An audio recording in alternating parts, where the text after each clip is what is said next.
Chapter number है अपना 14। Chapter का नाम आपको दे रखा है बीज। तो अपन सभी जानते हैं कि बीज क्या होता है। एक बीज से क्या है, एक पौधे का निर्माण होता है। तो अपन उसी के बारे में पढ़ रहे हैं। मुझे एक बीज मिला। तो एक छोटा बच्चा है, देखो यहाँ पे आप डायग्राम में देख सकते हो।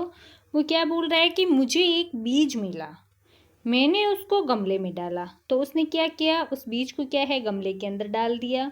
मैंने उसे पानी दिया और बहुत सारी धूप। फिर उसने क्या किया, उस गमले के अंदर बीज को क्या है डाल दिया। फिर उसने क्या है पानी दिया और बहुत सारी उसको धूप भी दी। क्या ये पेड़ है, क्या ये झाड़ी है? तो वो बच्चा सोचता है क्या ये मतलब जो बीज है वो किसका है, या तो पेड़ का होगा या फिर ये क्या मतलब झाड़ी है। क्या इसमें फूल होंगे, क्या इसमें फल होंगे? मतलब वो सोच रहा है बीज के बारे में। जब वो उगा रहा है तो बोल रहा है कि क्या इसमें फूल होंगे या फिर इसमें फल भी लगेंगे। क्या ये लंबा ऊंचा होगा, क्या ये छोटा ही रहेगा, मुझे नहीं पता, कोई फ़र्क नहीं पड़ता। तो ये छोटी सी एक कविता दे रखी है जिसमें क्या है, छोटा बच्चा है जो गमले के अंदर क्या है, उसको एक बीज कहीं से मिला, वो गमले में डाल के फिर उसमें क्या है उसको पौधा बनाना है। तो उसमें उसने क्या है पानी दिया, धूप दी, और वो सोच रहा है कि उगेगा तो मतलब ये क्या पेड़ बनेगा या छोटा पौधा ही रहेगा, या फिर इसमें फल फूल लगेंगे या नहीं लगेंगे, ये क्या है। लेकिन उससे मुझे कोई फ़र्क नहीं पड़ता, ये क्या होगा, जो भी होगा अच्छा होगा, ये कम से कम एक पौधा तो ज़रूर बनेगा। तो इस तरीके से ये कविता दे रखी है। फिर आपको दे रखा है खोजे जाने किसी पुराने बर्तन या गमले में काले चनों को बोए। तो आपको क्या करना है, जो घर के अंदर काले चने होते हैं जिसकी अपन सब्जी बनाते हैं, कुछ ही दिनों बाद चनों से हरे भरे छोटे छोटे डंठल और पत्ते उगने लगेंगे। देखिए उन्हें उगने में कितना समय लगता है और कितना पानी और धूप लगता है। तो आपको मतलब ये घर के अंदर करना है। नॉर्मली 2-4 दिनों के अंदर क्या है छोटे छोटे क्या है उगना वो स्टार्ट हो जाता है जब अपन इसको बोते हैं तब।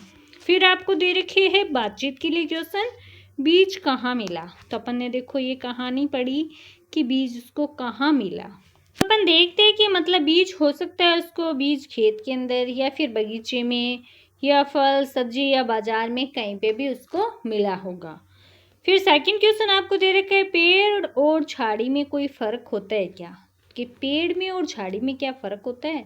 तो पेड़ क्या होते हैं अपन देखते हैं नॉर्मली क्या होते हैं, बड़े होते हैं ऊंचे होते हैं, जबकि झाड़ियाँ क्या होती है छोटी होती है और नीचे से भी कई टहनियाँ उसके होती है। फिर 3 नंबर दे रखा है कहानी में क्यों कहा गया है कि कोई फ़र्क नहीं पड़ता, क्योंकि बीज से क्या बनेगा ये समय आने पर क्या है अपने आप पे पता चल जाएगा। फिर दे रखा है क्या आपने कभी बीज बोया है या किसी और को बीज बोते देखा है।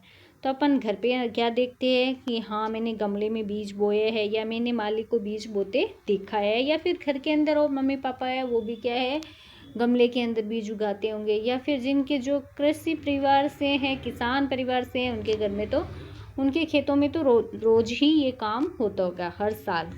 फिर दे रखे बीज बोने के लिए खालिस्तान दे रखे और की आवश्यकता पड़ती है। देखो यहाँ पे आपको एक क्वेश्चन दे रखा है 5 नंबर बीज बोने के लिए किस किस की ज़रूरत पड़ती है, और 6 नंबर है बीज में भी उग सकते हैं और भी मतलब इस तरीके से दे रखे खालिस्तान। तो अपन क्या भरेंगे कि बीज बोने के लिए मिट्टी पानी और धूप की क्या होती है आवश्यकता होती है। तो पहले के अंदर अपन मिट्टी भरेंगे, फिर पानी और फिर धूप की आवश्यकता पड़ती है। फिर 6 नंबर दे रखे हैं उसमें बीज में क्या होते हैं फल फूल भी हो सकते हैं और क्या होते हैं पौधे भी हो सकते हैं इस तरीके से। फिर आपको रंग भरना है एक सुंदर से, आप देखो एक मोर का डायग्राम दे रखा है आपको, उसमें क्या है सेम अपन भी कलर भरेंगे इसमें, तो इस तरीके से नज़र आएगा। देखो इस तरीके से अपन ने कलर भर लिया इसको। तो अपना ये था ये अच्छा सा सुंदर सी कविता का एक चैप्टर था, और अगला चैप्टर करेंगे अपन अगले पार्ट में। Thank you.